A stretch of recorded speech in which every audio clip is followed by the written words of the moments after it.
তো ফার্স্ট ঋষির জন্য কিছু শপিং করলাম আজকে।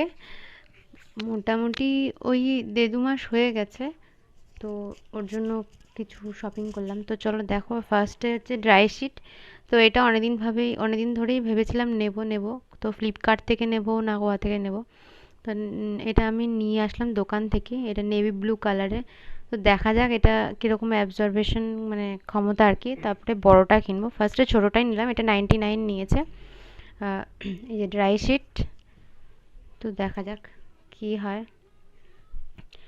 আর এরপরে চলো কি কিনেছি দেখো। একটা সোয়েটার নিয়েছি, এগুলো হচ্ছে ওই উলের আর কি সোয়েটার, উলি কোট বলে। বেশ ভালো গরম করে, মানে এরকম সোয়েটার আর কি আমরাও পরেছি, সেজন্য ওর জন্য এটা নিলাম। আর এটা হচ্ছে পুরোটাই উলের একটা হাতা কাটা সোয়েটার, মানে ফুল